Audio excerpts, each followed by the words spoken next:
हल्का बड़ौदा में उपचुनाव को लेकर उठापटक बढ़ चुकी है।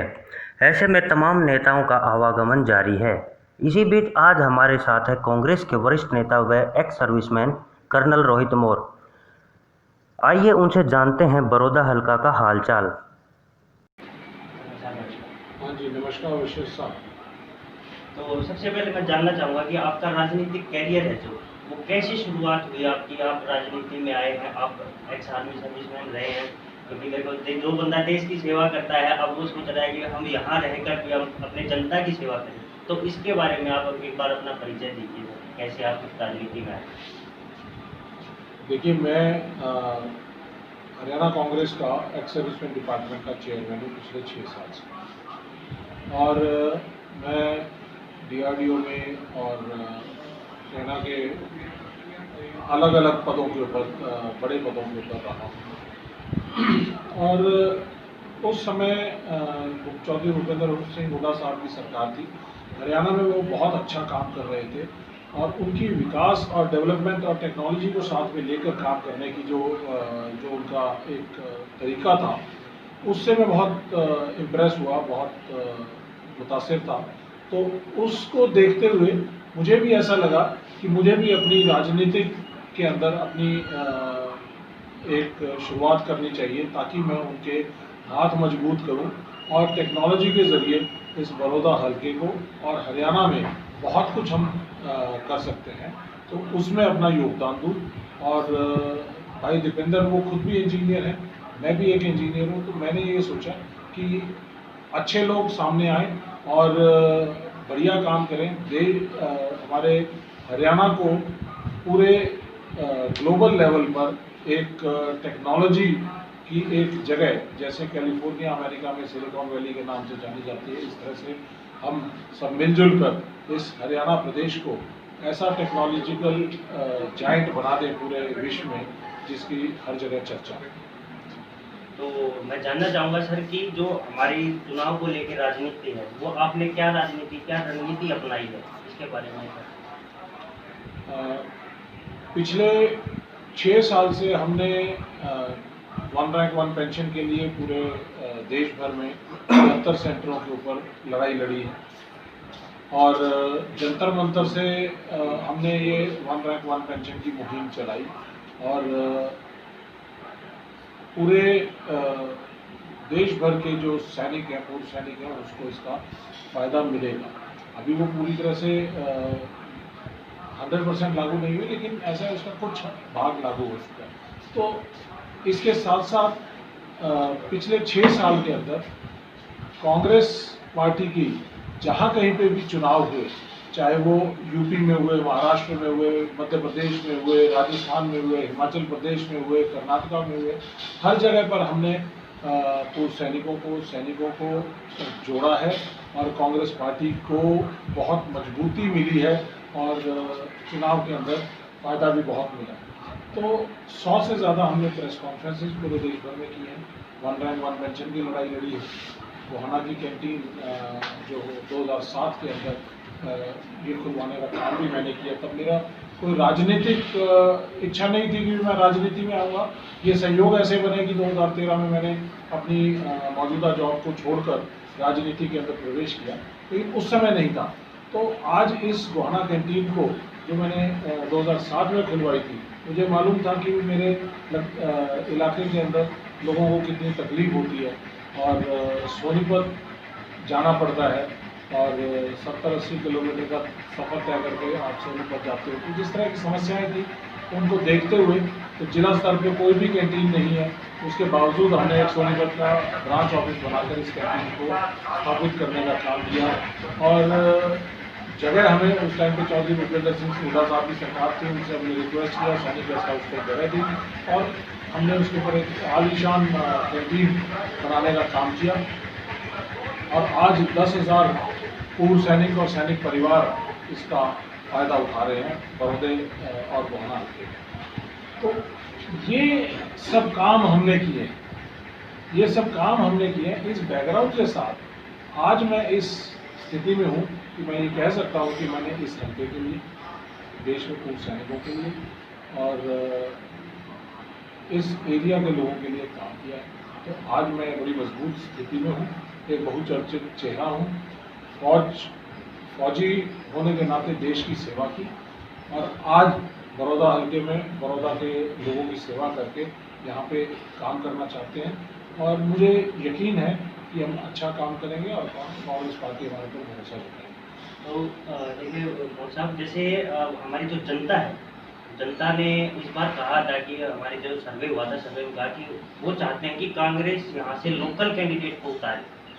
तो आप उसके बारे में क्या कहते हैं? अगर मान लो भूपेंद्र सिंह हुड्डा ने आपको मौका दिया या फिर कांग्रेस ने जैसे आपको मौका दिया बड़ौदा की सरकार बनाने के लिए, तो आप उसके लिए क्या कुछ कदम उठाएंगे? देखिए, ये मुद्दा तो बहुत ज्वलंत है, बहुत बड़ा मुद्दा इस समय बना हुआ है। बड़ौदा के हल्के के जो लोग हैं वो चाहते हैं कि हमारे बीच में से, हमारे लोगों में से ही कोई निकला हुआ एक शख्स वो हमारा एमएलए बने। और लाजमी बात है क्योंकि बड़ौदा एक 54 गांव का एक ग्रामीण इलाका है और इस ग्रामीण इलाके के अंदर इस कॉन्स्टिट्यूंसी के अंदर 2009 तक ये रिजर्व रही। कोई भी बाहर से आकर कोई भी कैंडिडेट को लेके लाया जाता था और वो जीत भी जाते थे। और इसी तरह से फिर 2009 में दिवंगत श्री कृष्ण हुड्डा जी को भी एडजस्ट किया गया। तो सब चीज़ें अच्छी है और लोगों ने बड़ा मान सम्मान भी दिया। लेकिन आज लोगों के अंदर एक टीस है कि क्या हमारे अंदर, हमारे हल्के के अंदर कोई ऐसा आदमी नहीं है जो इतना पढ़ा लिखा, इतना सक्षम हो और जो हमारे लिए काम कर सके। तो एक छोटा सा उदाहरण मैं देता हूँ। जैसे गोहाना कैंटीन थी 2007 में, मैंने यहाँ पे खुलवाई। 10-12 जगह से कैंटीनों की हरियाणा में रिक्वायरमेंट आ रही थी। तो मैं बड़ौदा का होने के नाते मेरा मन जो है, जो पहला जो मेरे हाथ में जो एक चीज़ जो मैं कर सकता था बिना किसी राजनीतिक इच्छा के, बिना किसी राजनीतिक मंशा के, मैंने ये काम सिर्फ इसलिए करवाया कि मेरे इलाके के लोगों का फ़ायदा होगा। और अगर मान लो मैं बड़ौदा का नहीं होता, बड़ौदा का था तो इसलिए गोहाना में खुलवा दी, और अगर मैं लाखन माजरा का होता तो लाखन माजरा में खुलवा देता, अगर मैं खड़वाली का होता तो खड़वाली में खुलवा देता। तो ये एक लाजमी सी बात है जो आपके पास, अगर आप जिस इलाके को, आप उस इलाके का उत्थान और अच्छा काम करना चाहते हो उस इलाके का। और लोगों में ये चीज़ है कि भाई हमारी कहीं ना कहीं पे अनदेखी हुई है लोकल नुमाइंदे के द्वारा। ये एक भावना है। अब इस भावना का हमें मान सम्मान रखना चाहिए। जनता की नब्ज है और इस जनता की नब्ज को हम देख के आगे चलेंगे तो हमें फ़ायदा ही फ़ायदा मिलेगा। तो मोदी साहब, जैसे अभी रिसेंटली बात है कि मनोहर लाल खट्टर जी ने अपने हल्के में 2 महिला कॉलेज की घोषणा की है। तो इसके बारे में आप क्या कहते हैं कि भाई उन्होंने भी तो अभी तक सरकार भी नहीं बनी है और उन्होंने ये घोषणा कर दी है, क्या ये एक जुमला ही रह जाएगा या फिर ये इस पर कार्रवाई होगी या फिर स्कूल बन के, कॉलेज बन के तैयार हो जाएंगे? देखिए, ये जो 2 महिला कॉलेज की जो घोषणा की है बिना इंफ्रास्ट्रक्चर के, जो स्कूलों के अंदर चालू कर रहे हैं, तो ये एक मैं इसका स्वागत करता हूँ कि ये अच्छी चीज़ है, हमारी भी डिमांड रही है। लेकिन बिना इंफ्रास्ट्रक्चर के आप सिर्फ जो है चुनाव को सामने रखते हुए आज घोषणा करते हो तो उसमें कोई टेस्ट अच्छा नहीं आता। इसमें राजनीति की बू ज़्यादा आती है बनिस्बत के कि उनका दिल कुछ करने की इच्छा कर रहा है। आप अगर इसको कंपैरिजन करोगे चौधरी भूपेंद्र सिंह हुड्डा की सरकार के अंदर, उन्होंने हर प्रदेश के हर डिस्ट्रिक्ट के अंदर एक यूनिवर्सिटी खड़ी की है और इस बड़ौदा और गोहाना के नज़दीक कानपुर महिला विश्वविद्यालय का बनाने का काम किया है। यहाँ पर मेडिकल कॉलेज बनाने का काम किया है। तो इस इलाके के अंदर चौधरी भूपेंद्र सिंह हुड्डा साहब ने बहुत काम किए हैं। लेकिन सिर्फ चुनाव को मद्देनज़र रखते हुए आप कोई घोषणा कर दें तो मैं समझता हूं कि वो कोई बहुत अच्छी चीज़ नहीं है। लेकिन ऐसा जो भी कुछ काम करो, मैं एक आपके चैनल के माध्यम से ये भी कहना चाहता हूं कि पिछले 6 साल से ना तो सीएम साहब ना उनका कोई मंत्री इस हलके के अंदर आया।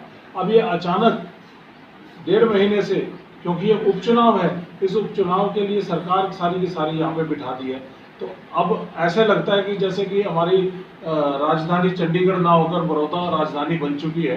तो सारे मंत्री यहाँ पे रोज घूम रहे हैं, एमपी यहाँ पे घूम रहे हैं, मुख्यमंत्री जी यहाँ पे घूम रहे हैं, डिप्टी चीफ मिनिस्टर यहाँ पे घूम रहे हैं। तो सारी सरकार है। मैं तो कहता हूँ कि इससे हमारे लिए, बड़ौदा के लिए जब घोषणा ही करनी है, तो यहाँ से आपके मंच से मैं ये भी जानना चाहूँगा कि क्यों ना चंडीगढ़ की बजाय बड़ौदा को हरियाणा की राजधानी घोषित कर दी जाए। और ये हरियाणा के अंदर सेंटर पोजीशन है, ऊपर से लेके साउथ, नॉर्थ से लेके साउथ तक तकरीबन सेंटर बनता है। तो अगर ये इसको राजधानी बनाए तो मैं उसका भी स्वागत करूँगा। तो रोहित जी, आप जैसे अब जो बड़ौदा की जनता है, इन्होंने आपको विधानसभा पहुंचा दिया, तो आप हल्के के लिए जो, क्योंकि यहाँ पर समस्याएं तो काफ़ी हैं, जैसे हमारे सर्वे हुए तो हमें पता चला कि यहाँ सड़कों की समस्या, पानी की समस्या है, तो उनके लिए आप क्या करेंगे?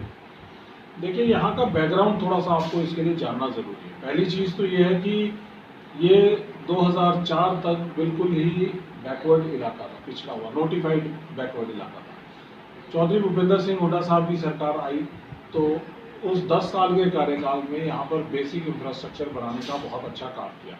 यहाँ पर रोड नेटवर्क स्थापित किया, गाँव को आपस में एक दूसरे से जोड़ने का काम किया रोड नेटवर्क से। दूसरा, यहाँ पर किसानों के लिए, क्योंकि कृषि प्रधान एरिया है, ग्रामीण इलाका है, किसानों की समस्याएं थी, तो यहाँ पर हर 15 दिन के अंदर नहर का पानी आता था। पानी के बिना काम नहीं चल सकता किसानी को, बिजली के बिना काम नहीं चल सकता। तो यहाँ पे 16-16 घंटे बिजली देने का काम किया, ITI स्थापित करने का काम किया, टेक्निकल एजुकेशन को बढ़ावा देने का काम किया।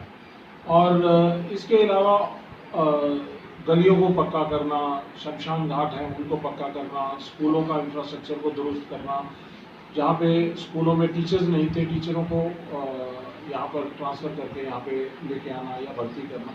तो इस तरह के बेसिक बुनियादी सारे काम उन्होंने बहुत अच्छी तरह से बखूबी की है।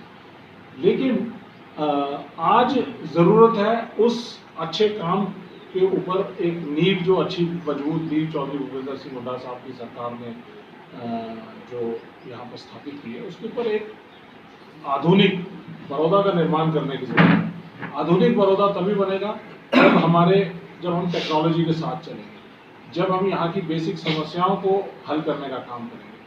हमारे बड़ौदा हल्के में 2 मोटे मुद्दे हैं, एक तो किसानों के मुद्दे और एक नौजवानों के लिए रोजगार।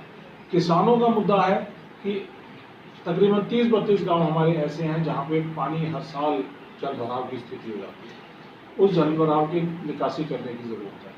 और कुछ हमारे गांव ऐसे हैं जो कि रोहतक पानीपत का जो हाईवे है उसके दोनों तरफ के गांव हैं, मुडलाना, चिड़ाना, जरसाट, ये शामली, ये सब इलाके ऐसे हैं जहाँ पे पानी कम है, वाटर टेबल जो है, चुआव जो है वो नीचे है। तो ये हमारे इलाके के अंदर ही हम पानी की को प्रॉपरली चैनलाइज कर सकते हैं। हमारे जो रजबाएँ हैं, जो ड्रेनेज के जो चैनल्स हैं, जो रजबाएँ हैं, उनमें सिल्ट बहुत जमी हुई है।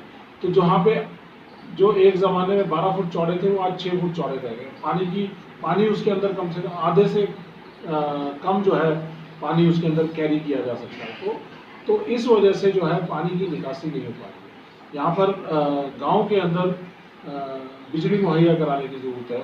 16 घंटे ये किसान को अपने काम करने चाहिए। इसके अलावा यहाँ पे हमारे जोहड़ हैं, उनकी निकासी करने की ज़रूरत है।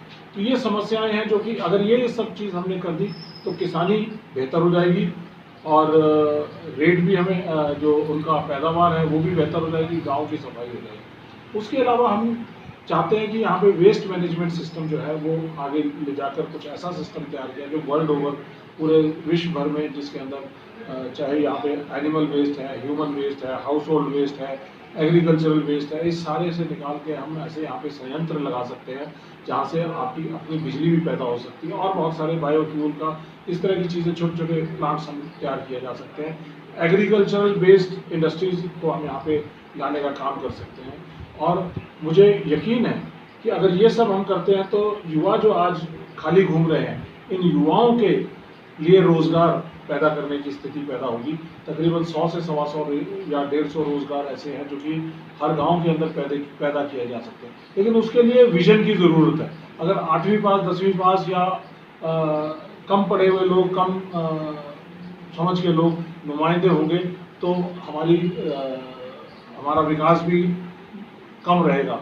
तो इसलिए मैं चाहता हूं कि टेक्नोलॉजी का सहारा लेकर, टेक्नोलॉजी के साथ साथ हम इस एरिया को लेकर चलेंगे तो यहाँ पर रोजगार भी पैदा होंगे, यहाँ पे सफाई भी होगी, यहाँ पर पानी की समस्या भी खत्म होगी और किसानी भी बेहतर होगी और इस एरिया का चहुमुखी विकास होगा।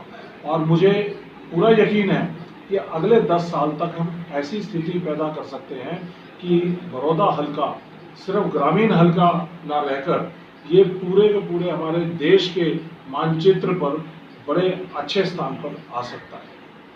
हमने एक प्लेटफॉर्म बनाया है बड़ौदा निर्माण। उस बड़ौदा निर्माण के प्लेटफॉर्म के जरिए पहले हम पूरे देश भर में पूर्व सैनिकों को रोजगार मुहैया करवाने का काम करते रहे, हमारी ऑर्गेनाइजेशन। लेकिन अब हमने अपनी दायरा जो है सीमित रखा है बड़ौदा तक, बड़ौदा की सीमाओं तक, कि हम जो काम बाहर करते रहे हैं वही काम हम अपने इलाके में करें। तो अब हमने सोचा है कि तकरीबन 100 के करीब रोजगार हम अगर हर साल पैदा कर सकें तो एक बहुत बड़ी एक योगदान होगा इस इलाके के लिए। और इसके लिए आपके चैनल के माध्यम से कहना चाहूँगा कि हम इसमें पूर्व सैनिकों को जो 35, 36, 40 साल की उम्र में रिटायरमेंट आ जाते हैं ताकि वो अगले 20 साल तक नौकरी मिलती रहे, तो उनको सरकारी नौकरी, सरकारी संस्थाओं के अंदर हम रोज़गार उपलब्ध करा सकें और ऐसे ही हम और रोज़गार पैदा कर सकें युवाओं के लिए। तो ये हमने इस साल के लिए 100 रोज़गार का टारगेट अपने लिए रखा है।